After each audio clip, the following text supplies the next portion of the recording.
Hello everyone, আসসালামু আলাইকুম। সবাই কেমন আছেন? আলহামদুলিল্লাহ আমিও ভালো আছি। আরেকটা ব্লগ নিয়ে হাজির হয়ে গেলাম। আজকে আমরা সবাই মিলে রেডি হচ্ছি মামার ফুফাতো বোনের বিয়েতে যাব। তো মামা এখানে দেখে যে সব কিছু গুছিয়ে নিয়েছে। তো গোছানোর পরে আমরা চলে এসেছি রাস্তায়, গাড়ির জন্য ওয়েট করছি। সিএনজি দিয়ে যাব। সিএনজির জন্য সবাই মিলে অপেক্ষা করছি। সিএনজি পেলে যাব বাস কাউন্টারে। এখন চলে আসলাম সিএনজি দিয়ে বাস কাউন্টারে। তো মামার আব্বু টিকিট কাটছে, হিমালয়ে টিকিট কাটবে। তো আমরা এখন হিমালয়ে বাসের টিকিট কেটেছি। এই হিমালয় বাস রামগঞ্জে যাবে।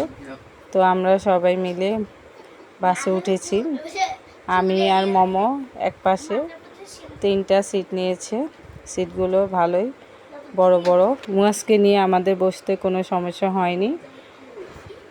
বাসটা খুবই দ্রুত চলেছিল। তো এখন আমরা চলে আসলাম মেঘনা নদীতে। মেঘনা নদী আমরা দেখছি, খুবই ভালো লেগেছে।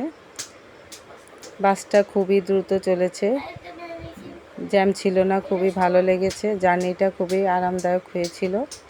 মুয়াজ খুব উপভোগ করেছে, জ্যাম ছিল না, সেই কারণে আমাদের খুবই ভালো লেগেছে জার্নিটা। আমকি বাজার উপর দিয়ে এখন আমরা যাচ্ছি। এটা হচ্ছে আমার নানা বাড়িদের বাজার। আমার কাছে খুবই ভালো লেগেছিল।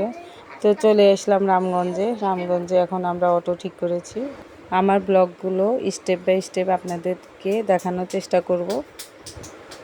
গাড়িতে ওঠার পর মুয়াজের আব্বুকে বলেছিলাম আমার ননাসের জন্য ফল কিনতে, তো ও লিচু কিনে নিয়েছে। তো অটোতে উঠেছে।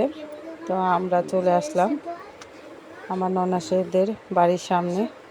তো সব লাগেজ ব্যাগ ননাসদের বাড়িতে রুমের ভিতরে নিয়ে যাচ্ছে।